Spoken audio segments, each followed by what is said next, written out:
Oke, bismillahirrahmanirrahim. Assalamualaikum warahmatullahi wabarakatuh. Semangat pagi semuanya. Ini adalah pertemuan mata kuliah feto maternal dan neonatal untuk pertemuan kelima. Ya, saya share screen untuk materinya.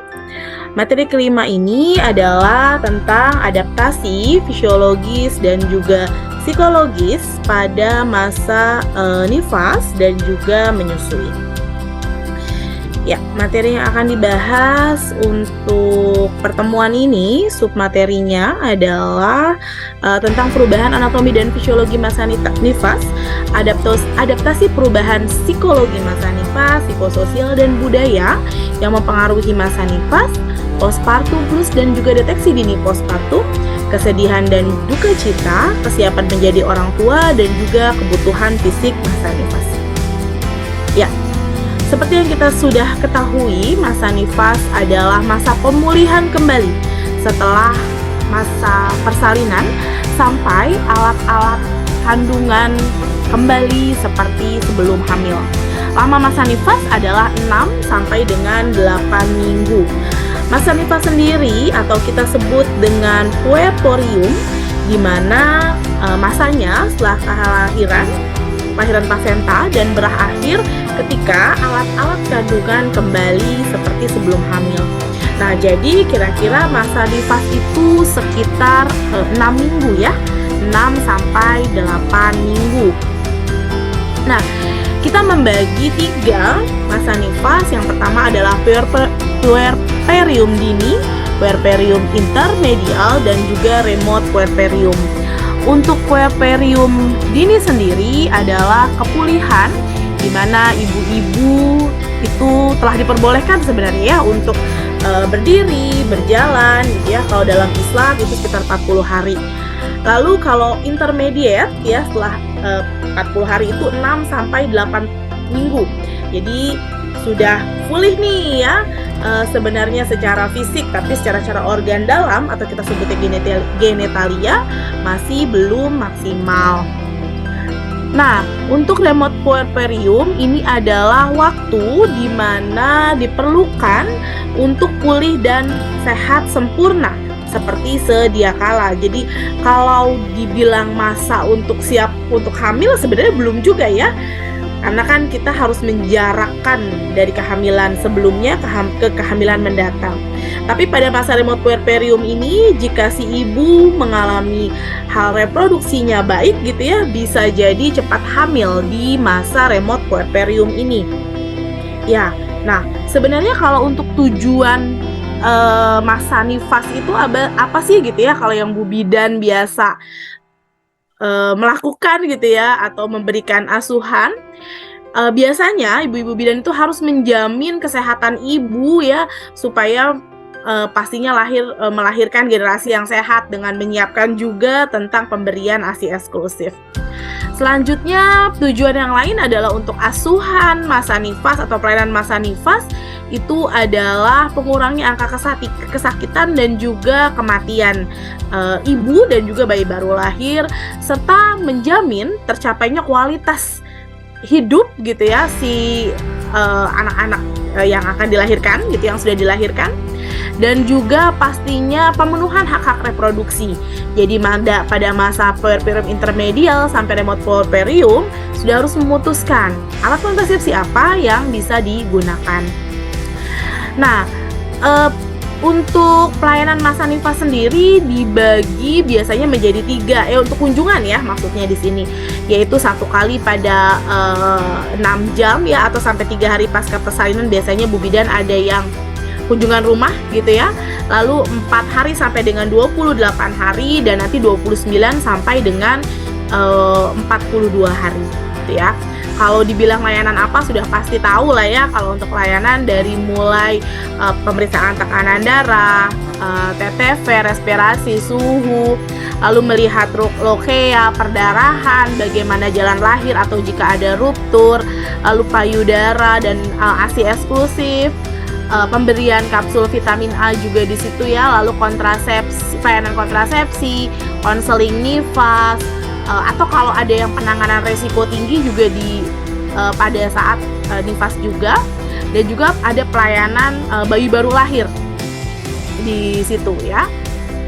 Ya, itu. Lalu sekarang kita masuk ke perubahan anatomi dan fisiologi masa nifas yang akan dibahas dari mulai sistem reproduksi, pencernaan, perkemihan, muskuloskeletal, endokrin, kardiovaskular, dan juga hematologi atau darah.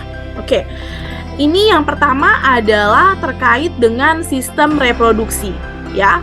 Dimulai dari involusi uterus ya. Involusi uterus itu biasanya yang kita kontrol dengan tinggi pusat ya. Dari mulai bayi baru lahir dari setinggi pusat atau sekitar 1000 gram sampai dia 6-8 minggu, berat uterusnya mencapai 30 gram atau sudah kembali menjadi normal kembali. Nah, involusi sendiri terjadi pada saat setelah plasenta lahir ya. Di situ ada involusi tempat plasenta juga yang kita kontrol ya. Setelah persalinan, kalau untuk involusi tempat plasenta itu permukaannya biasanya kasar atau tidak rata ya, dengan biasanya lukanya juga cepat mengecil gitu ya. Pada pekan kedua itu biasanya 3-4 cm, dan pada akhir nifas itu di 1-2 cm. Lalu selanjutnya kita masuk ke perubahan pembuluh darah nih di sini ya. Ini juga sangat penting. Biasanya untuk beberapa hari setelah persalinan itu ostium externum dapat dilalui oleh 2 jari ya. Jadi biasanya ibu-ibu bidan suka kontrol nih ya, udah berapa jari gitu ya.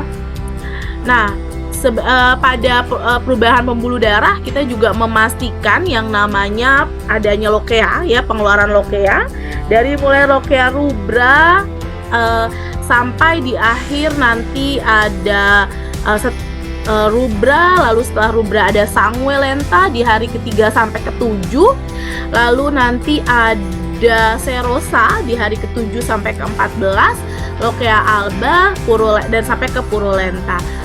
Nah, jenis lokea ini kalau untuk lokea rubra ya itu segar ya, karena memang baru begitu ya. Lalu kita mengontrol lokea dilakukan juga pada masa kita kunjungan rumah atau kunjungan ke pasien begitu ya. Nah, kalau untuk lokea tadi rubra sudah, lalu kita ke sanguinolenta. Untuk sanguinolenta sendiri 3-7 hari pasca persalinan dia sudah berwarna merah kekuningan, sudah bercampur lendir juga ya, sudah tidak darah murni. Lalu ada masuk lagi ke serosa di hari ke-7 sampai ke-14 pasca persalinan. Sebenarnya sudah tidak berdarah lagi ya, tapi masih ada cairan itu berwarna kekuningan. Lalu alba sudah putih karena alba itu sudah masuk ke 2 minggu ya. Kalau purulenta itu biasanya kalau ada yang infeksi ya, karena dia baunya busuk gitu ya. Nah, ya itu adalah sistem reproduksi ya, dari mulai ada tempat plasenta, involusi uterus ya yang dipantau. Lalu di sini ada involusi tempat plasenta, perubahan pembuluh darah, perubahan serviks dan juga vagina. Gitu ya. Nah, ini ya involusi uterus setelah 6 minggu, ukurannya keadaan sebelum hamil. Nah, ini ya tadi proses involusi dari mulai bayi lahir itu setinggi pusat sampai 6-8 minggu di 30 gram atau sudah tidak teraba lagi untuk tinggi fundus uterinya. Ya, ini involusi tempat plasenta. Lalu ini perubahan pembuluh darah di dalam rahim. Nah, ini ostium tadi ya yang saya katakan eksternum ya, dapat dinilai oleh 2 jari pinggir-pinggir tidak rata, tetapi retak biasanya ibu bisa merasakan gitu ya. Nah, selanjutnya yang kedua adalah perubahan sistem pencernaan ya. Nah, dinding abdominal pada sistem pencernaan pasca salin atau ibu nifas itu menjadi lunak setelah proses persalinan karena perut yang meregang selama kehamilan ya. Jadi ibu nifas akan mengalami beberapa derajat tingkat diastesis rekti, yaitu terpisahnya 2 paralel otot abdomen. Kondisi ini sebenarnya adalah peregangan otot abdomen selama kehamilan ya, jadi kayak gloyor gitu ya. Nah, pada saat ibu postpartum sebenarnya nafsu makan pastinya bertambah ya.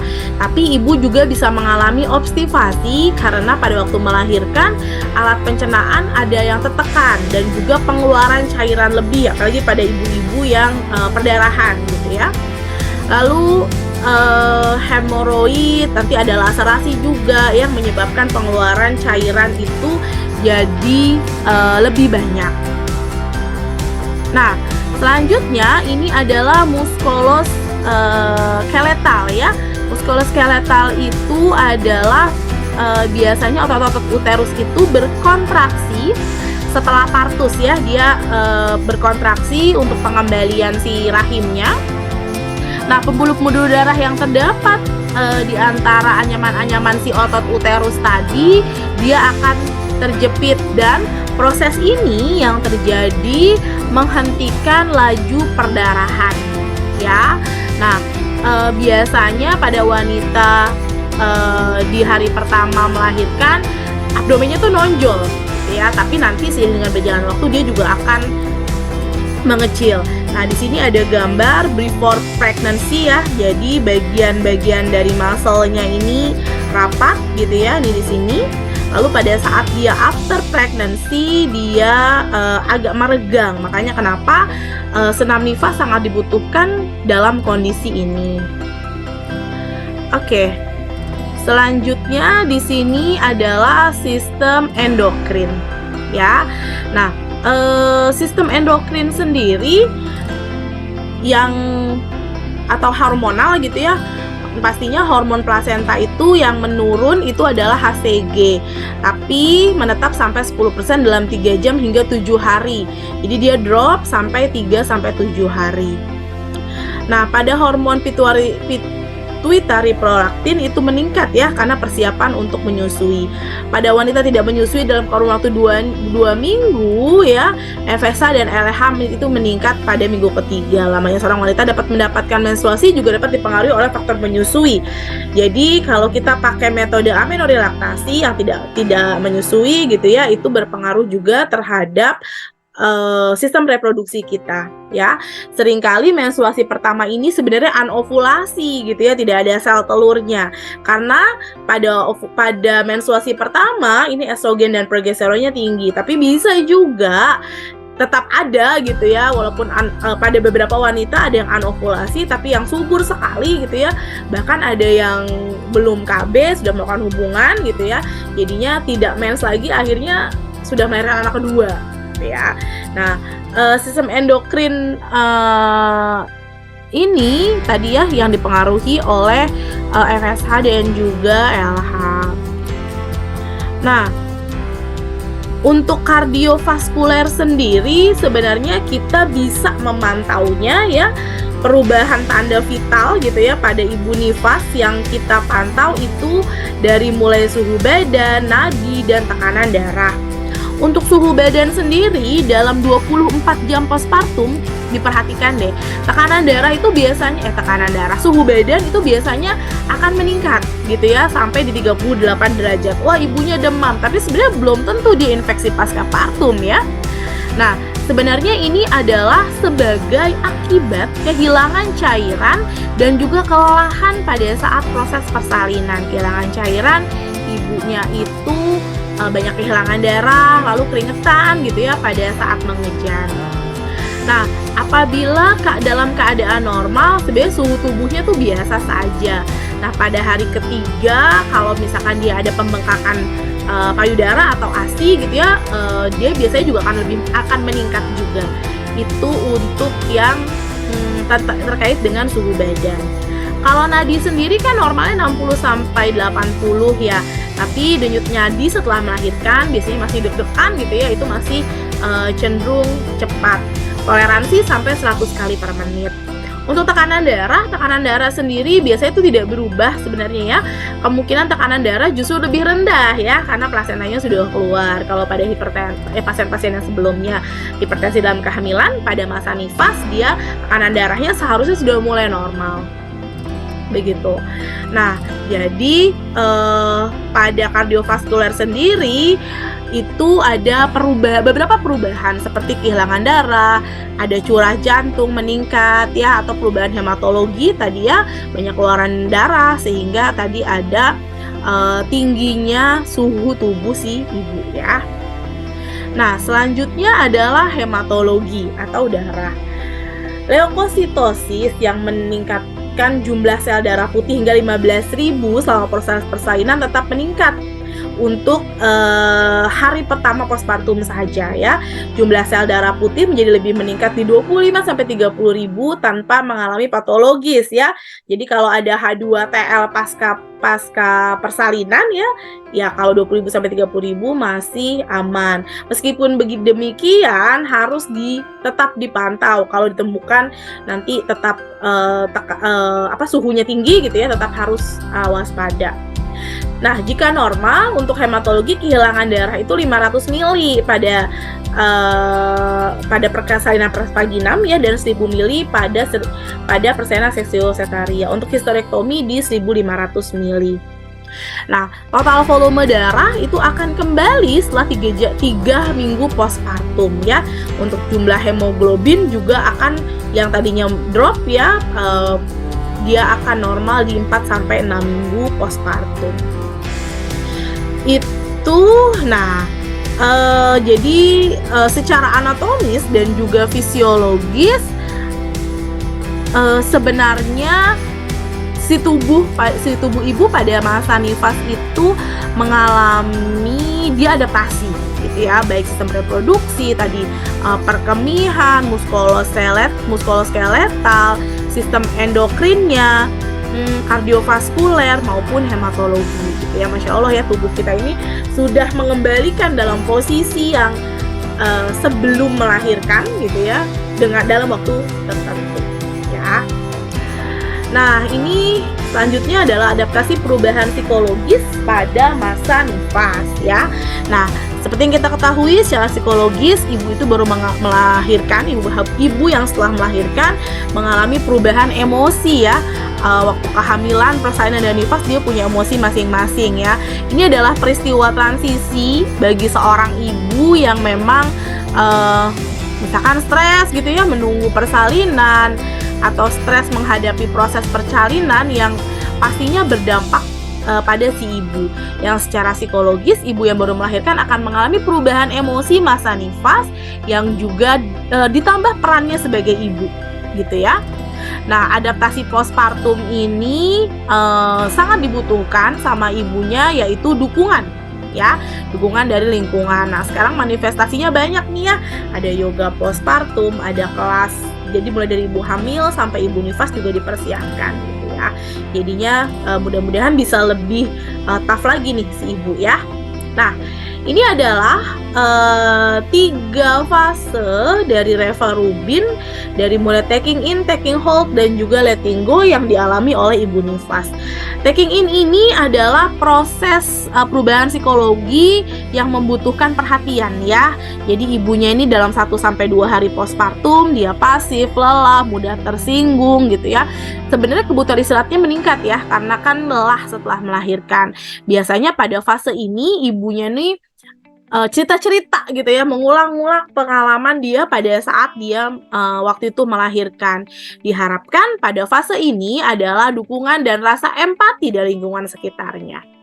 Untuk taking hold, ini adalah fase 3-10 hari ibunya khawatir, lalu dia sudah mulai nih ya, ada rasa tanggung jawab terhadap bayinya dan membutuhkan dukungan perawatan dari lingkungan sekitarnya. Nah, ini adalah proses perpindahan sebenarnya ya, dari taking in tadi masih ketergantungan, ini ibunya sudah punya rasa tanggung jawab di taking hold, dan juga ini biasanya 3-10 hari, khawatirnya harusnya sudah mulai berkurang gitu ya. Tapi di sini kalau ibunya coping stressnya kurang, dia akan merasa tidak mampu gitu ya untuk merawat si bayinya ya. Nah, pada fase ini ibu sudah bisa sebenarnya menerima nasihat dari lingkungan sekitarnya ya. Nah, fase letting go. Fase letting go ini adalah 10 hari pasca melahirkan ya, sudah mulai pinter, udah mulai tahu pengalaman tadi 3 sampai 10 hari bagaimana gitu ya. Jadi periode ini umumnya terjadi pada ibu dan bayi yang memang sudah ditinggal gitu ya, sudah di rumah, lalu ibu merasa sudah mandiri, sudah tahu perannya karena sudah belajar dari sebelumnya, ada tanggung jawab, lalu keinginan untuk merawat si bayinya sendiri. Nah, taking in, taking hold, dan letting go ini semuanya sama-sama membutuhkan dukungan dari keluarga, terutama di fase taking in dan juga taking hold gitu ya. Nah, ini adalah psikososial dan budaya mempengaruhi masa nifas ya. Seperti yang kita ketahui, Indonesia punya banyak sekali budaya dan masing-masing gitu ya. Nah, dalam hal ini kita juga harus bisa memfilter ya, mana budaya yang bisa diterima, mana yang tidak bisa kita terima. Nah, sebenarnya tidak hanya keluarga inti, pastinya lingkungan sosial ibu juga mempengaruhi dalam proses ibu nifas ini ya, karena proses untuk dukungan ASI ini juga keluarga sangat mempengaruhi. Nah, kalau kepercayaan atau budaya itu berdampak positif ya, itu akan pastinya bagus untuk ibunya. Tapi kalau berdampak negatif, di sini peran keluarga, peran suami ini juga sangat diperlukan gitu ya.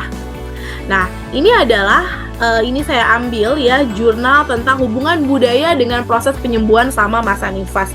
Ini adalah penelitian yang dilakukan oleh Ita Susanti. Ini adalah literatur review untuk metode penelitiannya. Nah, hasil penelitiannya adalah faktor budaya berhubungan dengan proses penyembuhan selama masa nifas ya, misalkan dari mulai makanan aja gitu ya, karena kan luka sembuh itu perlu yang namanya protein ya. Ada beberapa daerah yang nggak boleh makan ikan, nggak boleh amis-amis gitu ya. Itu akan sangat berpengaruh terhadap luka postpartumnya si ibunya ya. Nah, jurnal selanjutnya adalah tentang sikap dan perilaku Javanese Traditional Healing masa nifas pada ibu modern antar generasi ya. Nah, hasilnya adalah ada hubungan antara sikap dan perilaku terhadap Japanese traditional healing gitu ya, masa nifas, di mana proses hasilnya sangat signifikan gitu ya. Nanti bisa di searching nih sama teman-teman, Japanese traditional healing yang dimaksud di jurnal ini apa sih gitu ya, supaya nanti bisa buat masukan untuk pasien-pasien kita. Nah, selanjutnya kita bicara soal postpartum blues. Prevalensi postpartum blues, apalagi pada masa pandemi COVID kemarin, itu cukup meningkat ya. Postpartum blues ini harus diidentifikasi gitu ya, sebagaimana dia sebenarnya ada depresi sebelumnya gitu ya.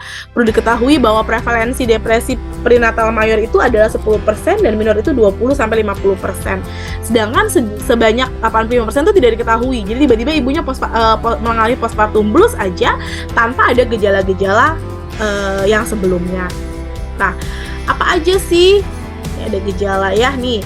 Ibu merasa kehilangan fisik setelah melahirkan ya, jadi perubahan fisik ibu ya, ini adalah penyebabnya. Lalu ibu merasa kehilangan atau menjadi pusat perhatian. Tadinya kan kalau hamil dia jadi perhatian karena anaknya ya.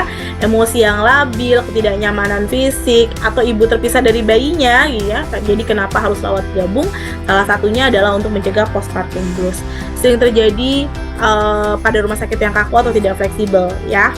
Nah, sebenarnya gambaran postpartum blues ringan atau sementara ini adalah yang awalnya gitu ya, belum kita diagnosa pasti postpartum blues. Di antaranya adalah ibu mudah menangis, mudah tertawa sendiri, ada euforia yang tidak biasa gitu ya yang dialami, lalu dia mudah tersinggung, tidak percaya diri tadi ya karena ada perubahan fisik, sehingga ibunya juga akhirnya mengalami si postpartum blues tadi.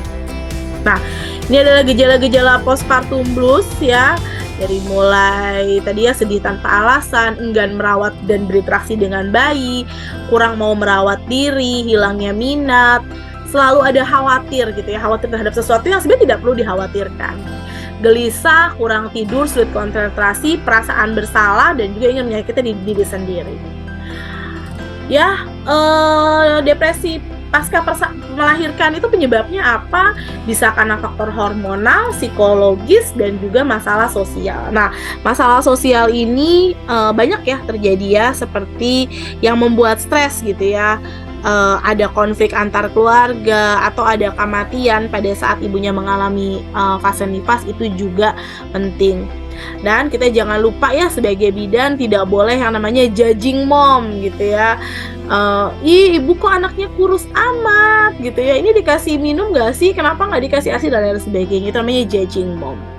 Nah, di sini ada perbedaan ya antara baby blues, postpartum major depression, dan juga postpartum psychosis depression. Tapi biasanya awalnya kita menduganya ya postpartum blues saja atau baby blues saja gitu ya. Tapi kalau sudah sampai dia tidak mampu mengurus anak, keinginan bunuh diri, itu sudah masuk ke major depression. Kalau untuk yang psikosisnya bingung, cemas gitu ya, nggak tertarik sama anaknya, nggak mau gendong dan lain sebagainya, itu adalah masuk ke psikosis depression gitu ya. Nah, ini adalah penelitian tentang hubungan keluarga terhadap kejadian postpartum. Jadi dukungan keluarga yang maksimal ya, ini sangat mempengaruhi turunnya kejadian postpartum gitu ya. Jadi memang baik sekali. Nah, kita masuk ke kesedihan dan duka cita. Nah, kesedihan dan duka cita ini adalah fase di mana si ibunya kehilangan anggota keluarganya gitu ya, atau mengalami kayak misalkan dia IUFD ya, keguguran, atau bayinya meninggal. Jadi berapa hari setelah melahirkan bayinya meninggal gitu ya. Duka cita sendiri adalah respon fisiologis terhadap kehilangan, kegagalan, duka cita pada umumnya. Oleh karena suatu keinginan untuk menghindari sakit yang intens. Duka cita ini sebenarnya sangat bervariasi, tergantung pada apa yang hilang persepsi individu. Nah, bentuk kehilangan dapat beragam ya, ada infertil tadi, keguguran, IUFD, juga kelainan kongenital ya, dan sampai ke bayinya meninggal. Nah, di sini ada beberapa tahapan ya untuk proses duka cita. Yang pertama, shock ya. Shock ini adalah proses yang tidak percaya, putus asa, marah, bertanya kenapa gitu ya, merasa kosong, menangis, merasa frustasi, memberontak ya karena shock. Shock ini adalah merupakan awal atau tahap awal dari fase kehilangan ya. Selanjutnya adalah fase realitas dan penerimaan. Realitas dan penerimaan ini merupakan fakta kehilangan dan penyesuaian adaptasi terhadap kenyataan yang terjadi. Jadi dia nanya nih, kenapa saya, bagaimana, lalu ekspresi secara utuh penting untuk kesembuhan. Jadinya dia nangis gitu ya untuk realitas. Jadi antara nerima masih antara nerima dan antara tidak. Lalu masuk fase resolusi. Di fase ini dia mulai aktif kembali ya, sudah mulai bisa menerima kenyataan. Nah, pastinya orang sekitarnya juga sangat berperan, begitu pula dengan peran tenaga kesehatan di lingkungannya. Jadi bidan itu sangat penting dalam fase duka cita ini ya, dalam mendukung si ibunya. Jadi bidan ini berperan untuk rasa aman, memberi support, mendengarkan, tidak menyalahkan, dan juga bagaimana si ibunya bisa menerima kondisi yang dialami saat itu. Ya, ini untuk duka cita ya. Selanjutnya adalah tentang kesiapan menjadi orang tua. Pastinya untuk kesiapan menjadi orang tua ini Bu Bidan juga sangat berperan ya, apalagi pada pasien-pasien kita yang anaknya dekat jaraknya, sehingga ada fase si anak pertama merasa yang namanya sibling rivalry gitu ya. Kita mulai dari proses transisi menjadi orang tua.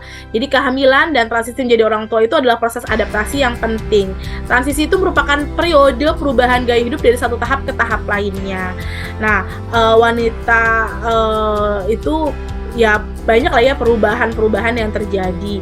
Ada ragam masalah di situ, jadi ada transisi. Nah, seorang ibu itu mengidentifikasi orang-orang yang berperan penting pada masa transisinya. Pasti yang pertama adalah suami, kedua orang tua, ketiga teman atau tenaga kesehatan juga gitu ya, termasuk di dalamnya, dan juga kelompok antenatal dan juga postnatal ya. Jadi mereka butuh peer group di sini ya. Selanjutnya, kesiapan akan sibling rivalry ya. Menurut kamus Dr. Dorland, anak-anak dari orang tua yang sama, seorang laki-laki atau perempuan disebut juga sib atau rivalry atau ada kompetisi. Jadi sibling rivalry ini adalah kompetisi antara saudara kandung dalam mendapatkan kasih sayang. Apalagi pada ibu-ibu yang anaknya dalam jaraknya dekat gitu ya, yang anak pertamanya masih butuh perhatian di usia 3 tahun misalkan ya, masih butuh perhatian, tapi dia sudah punya adik lagi, sehingga mengalami fase di mana yang namanya fase sibling rivalry, yaitu kompetisi antara saudara kandung untuk mendapatkan cinta kasih ya, rival gitu ya, ada punya rival ya, seperti itu. Nah, sekarang kita masuk ke kebutuhan masa nifas ya. Kebutuhan masa nifas nih banyak ya. Dari mulai di sini ada nutrisi cairan, lalu ada mobilisasi, eliminasi, lalu personal hygiene, istirahat, dan juga seksual. Nah, perawatan untuk pemenuhan kebutuhan pasca nifas ini sangat penting untuk ibu dalam proses pemulihan kesehatan supaya dia tetap maksimal. Tidak sedikit sebenarnya serangkaian budaya dalam masa nifas ini mempengaruhi proses pengembalian ya, proses dia pemulihan ya. Nah, untuk nutrisi dan cairan kita lihat di sini konsumsinya 500 tambahan 500 gram kalori, 500 gram per hari. Diet berimbang, karbohidrat, protein, mineral, dan vitamin yang cukup. Minum sedikitnya 3 liter per hari. Konsumsi juga jangan lupa zat besi di 40 hari pasca persalinan, dan juga jangan lupa kapsul vitamin A 200.000 unit ya untuk kapsul vitamin A-nya. Nah, ini adalah mobilisasi pada ibu-ibu postpartum ya, untuk seksio gitu ya, yang mendapatkan anestesi itu di 12 jam harus kita usahakan untuk miring lalu duduk. Di 24-48 jam itu sudah turun dari tempat tidur ya, karena kalau semakin lama proses mobilisasinya, penyembuhan luka postpartumnya juga akan semakin lama. Nah, ini adalah jurnal tentang analisis pemberian mobilisasi seksio dalam proses penyembuhan luka di ruang nifas ya. Nah, di sini dikatakan kalau ibu yang mengalami penyembuhan luka operasi yang baik pasca mendapatkan mobilisasi dini gitu ya. Jadi mobilisasi dininya dia baik gitu ya, penyembuhan lukanya juga akan lebih baik ya. Jadi kenapa memang harus lebih dini untuk mobilisasi. Nah, ini adalah pola eliminasi ya. Pola eliminasi ini buang air kecil ya. Karena sphincter ani itu pada saat proses persalinan itu, kalau pada persalinan normal ya, itu tertekan oleh uretra ya, kepala janinnya tertekan sehingga terjadi spasme. Ada iritasi muskulus sphincter ani selama persalinan ya. Biasanya ada yang mengalami yang namanya odema kandung kemih ya. Dikatakan normal apabila mixing itu kurang dari sama dengan 6 jam postpartum. Jadi 6 jam itu harus sudah buang air kecil. Jika dalam 8 jam ibunya belum berkemih, kita bisa bantu dengan kateterisasi. Untuk defekasi dilakukan 3-4 hari postpartum. Bila masih belum sulit BAB, bisa juga dengan kita lakukan rangsangan rektal ya. Bisa oral, bisa rektal, diberikan obat. Nah, selanjutnya adalah personal hygiene ya. Ini sangat juga menentukan dalam proses penyembuhan, terutama di luka postpartum pastinya ya. Ya, jangan lupa ibunya diingatkan untuk cuci tangan ya, lalu teknik membersihkan vaginanya itu dari mana ke mana ya, dari depan ke belakang. Lalu jangan lupa membersihkan daerah anus, membersihkan vulva setiap kali habis BAK dan BAB, mengganti pembalut ya maksimal 6 jam atau setidaknya 2 hari sekali ya. Tapi biasanya pada postpartum 1-3 hari bisa 2-3 jam sekali ya. Menghindari menyentuh daerah luka episiotomi atau laserasi. Nah, ini adalah jurnal tentang efektivitas pemberian daun sirih terhadap penyembuhan luka postpartum ya. Maksudnya di sini untuk ceboknya gitu ya. Nah, ini adalah istirahat ya. Pola istirahat sangat diperlukan. Istirahat yang cukup ini sangat diperlukan untuk ibu postpartum. dalam menghindari kekelelahan ya, pengembalian involusi ya, jadi jangan langsung mengerjakan pekerjaan rumah, istirahat selagi bayi tidur, dan jangan lupa melibatkan keluarga ya. Nah, ini adalah untuk proses seksualitas ya. Ini ada jurnal juga tentang exploratory study of pattern of postpartum maternal sexuality.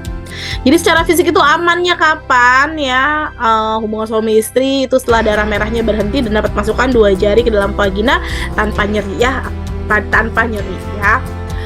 Nah, kejadian disfungsi seksual pada ibu nifas dengan jahitan luka perineum sebanyak 86,7%, itu mayoritas mereka hubungan seksual 3 bulan setelah melahirkan, itu sebanyak 53,3% ya untuk 3 bulan. Nah, ini adalah senam nifas ya, kita bisa kombinasi dengan yoga nifas dan lain sebagainya. Sekarang sudah banyak sekali metodenya ya. Ini tidak harus langsung senam postpartum, sebenarnya kita lihat juga tingkat kesegaran ibu, apakah ibu persalinannya sulit atau tidak, banyak trauma atau tidak gitu, banyak dipertimbangkan. Nah, ini adalah manfaat senam nifas. Lalu ini referensi yang diambil. Oke, itu saja untuk materi kelima untuk hari ini. Jangan lupa untuk absen ya. Saya tutup. Wabillahi taufiq wal hidayah. Wassalamualaikum warahmatullahi wabarakatuh. Semangat pagi.